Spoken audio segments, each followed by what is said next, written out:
welcome to Shanmugam IAS Academy. And today's editorial analysis, that is the 4th December 2021. This is a very important topic, important editorial. So I have briefed it up, and as I have given you as in the form of an answer. So it's very much important for both the prelims and the mains for the UPSC. So what is the topic? What is the heading here? That is health allocation, a big opportunity for local bodies.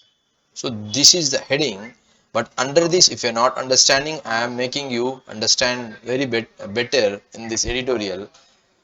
So now we'll move into this editorial. So why it is in the news first? Why it is in the news? Why it is continuing from so many days?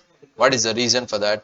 Because in early November, that is 2021, Ministry of Finance has released an amount of rupees 8,453.92 crore as a health sector grant for rural and urban local bodies of 19 states as per the recommendation of the 15th Finance Commission. So here I have told you in these points, I have told you there are so many preliminary based questions here. So I have told you Ministry of Finance has released amount of 8,453.92 crore for the health sector, that is for the granting for the rural and the urban local bodies of 19 states as per the recommendations of the 15th Finance Commission. So I have told here what is the background. So here we need to know what is the rural and the urban local bodies and what Ministry of Finance is doing and what is this 15th Finance Commission under the Constitution of India, for which article it has been in correlation, and what is they are doing, and who is the chairman of the 15th Finance Commission, and to whom the Finance Commission submits its report. These are all the things we need to know, and these are all beneficial for the prelims point of view. So here I will tell you first what is the rural and the urban local bodies, one by one. The rural local bodies, because first of all we need to know these local bodies are constituted for local planning. Is very important. Just if you want to note it down, just note it down there. Local bodies constituted for local planning and development and administration in the rural areas. For the rural local body I am talking about, for the planning, development and administration in the rural areas are referred as the rural local bodies. The local bodies which are constituted for local planning, development and administration in the urban areas are referred as the urban local bodies. So this is what the difference between the rural and the urban local bodies. Same, they are doing the local planning and the development and administration in that areas. So here we will be calling them as the rural area, the rural local bodies, and the urban areas, the urban local bodies. And 15th Finance Commission from 2021 to 2026, and who is the chairman of this Finance Commission, this 15th Finance Commission? Mr. N.K. Singh. And under which article this Finance Commission is coming? Article 280. And to whom the Finance Commission submits its report? They submits its report. He submits the Finance Commission report to the President of India. So these are all the points which are very important for the prelims point of view. So now we'll move into the writing form and how it is related, that point, that part, and we'll be moving into that now. And what is the significance of this health grant? Now I have told you the health grant is this much of crores, and what is the significance of that? The commission had recommended the total grant of 4,27,911 crore to the local governments, including health grants of rupees 70,051 crores for the period from 2021 to 2026. For these 5 years, they granted this much of amount for the local governments, including the health grants 70,000 crores. So for the period of, not for 2021 to 22, it is from the period of 2021 to 2026. But this year they have released 8,453 crores from this 4,27,911 crores. This is what the Finance Commission has given its report. This much of amount they has to be released But this is binding or not, the Finance Commission report? This is not binding. This is only advisory in nature.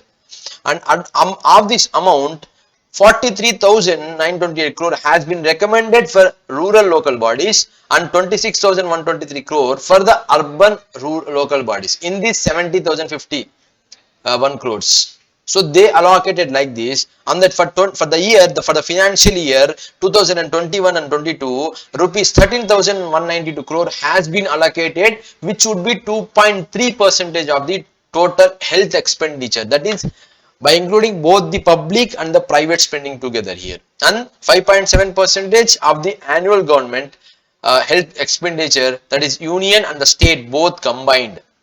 So this grant, which is equal to 18.5% of the budget allocation of the Union Department of Health and Family Welfare of the financial year.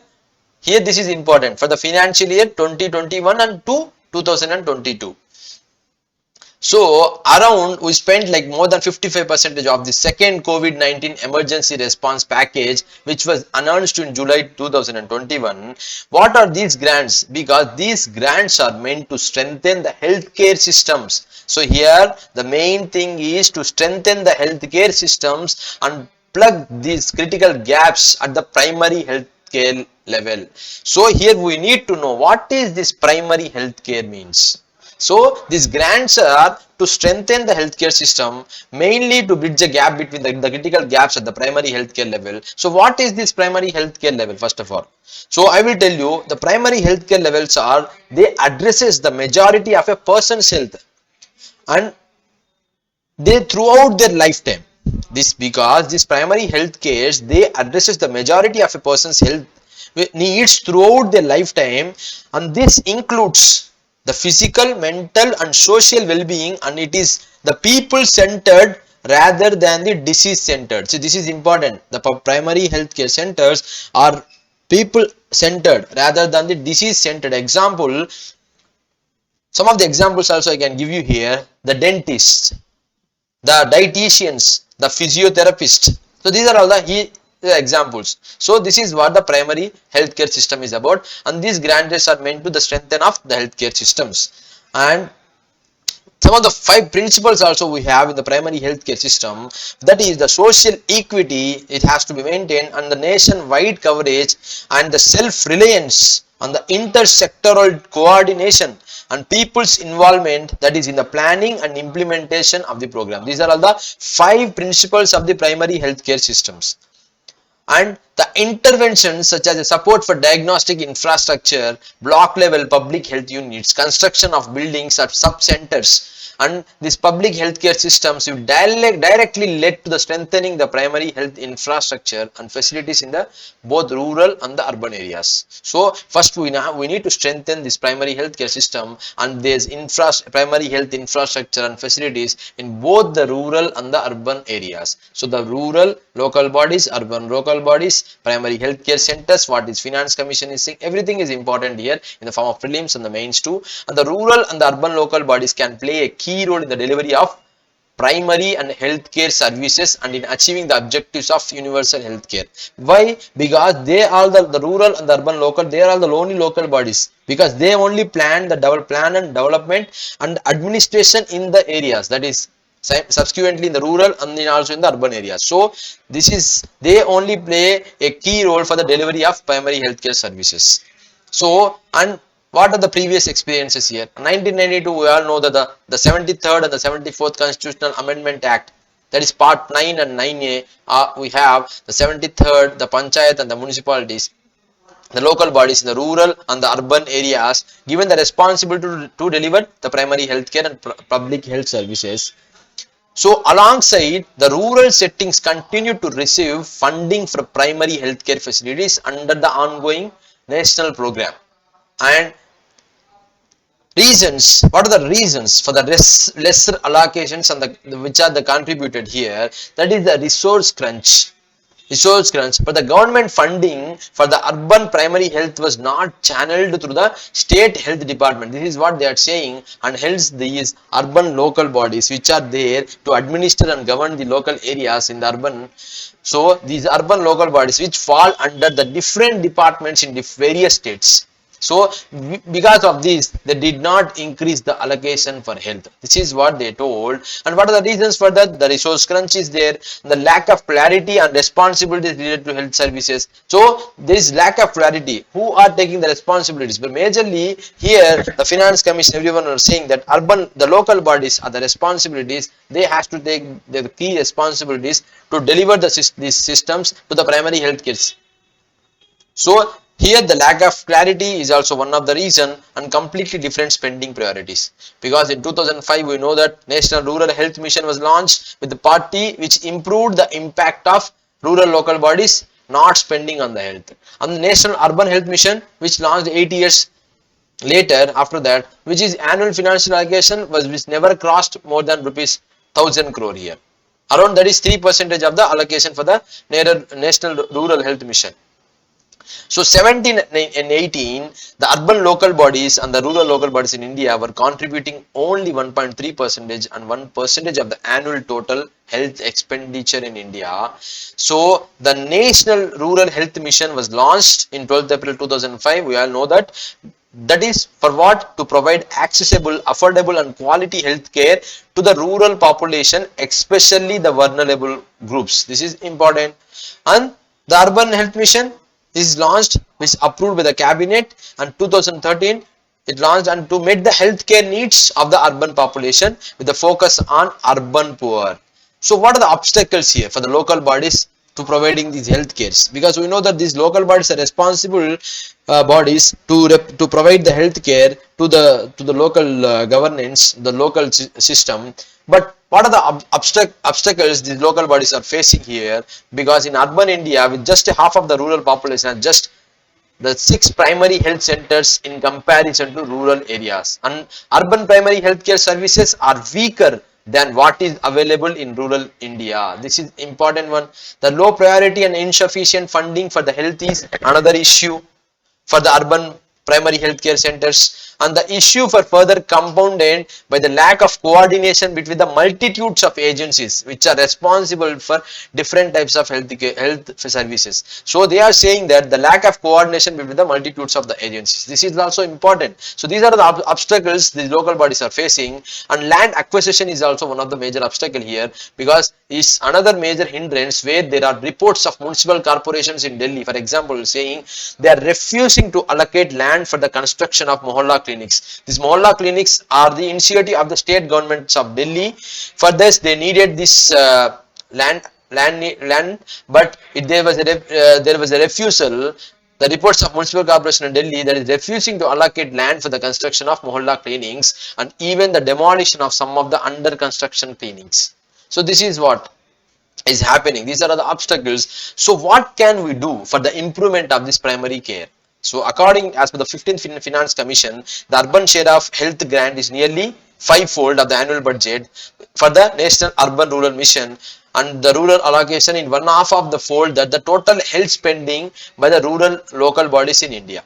So what is the sensitive key stakeholders? The grant should be used as an opportunity to sensitize the key stakeholders in local bodies, including the elected representatives and the administrators, on the role and the responsibilities in delivering the primary care and public health services. These all the stakeholders come in one hand in hand to represent, to administer the role and the responsibilities in delivering the primary care and the public health services. The public awareness of citizens about the responsibilities of local bodies in healthcare services will work as an empowering tool to enable the accountability in the system. So what is the role of the civil society here? The civil society organizations need to play a greater role in raising the awareness and possibly in developing local dashboards to track the progress made in the health initiatives. Not only the administrators, the civil society is also plays a vital role here, and we need to have the coordinated approach here, because mechanisms for better coordination among people agencies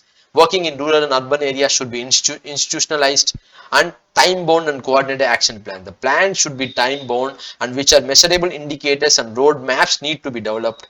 So we need to complete the projects as in the time. And health greenfield area, since the local bodies remain health greenfield area, the young administrators in charge of the rural local bodies and the urban local bodies and the councillors and the panchayat raj institutions members need to grab this opportunity to develop innovative health models, because the government has allocated the budget. So the finance commission has advised this much of budget has to be allocated to them. So this is a great opportunity for these bodies to grab this opportunity to develop innovative health models. And community clinics, the funding should be used to revive the plan and to open various types of community clinics in the rural and the urban areas. Because the government funding, the India's health system need more government funding. This is not enough.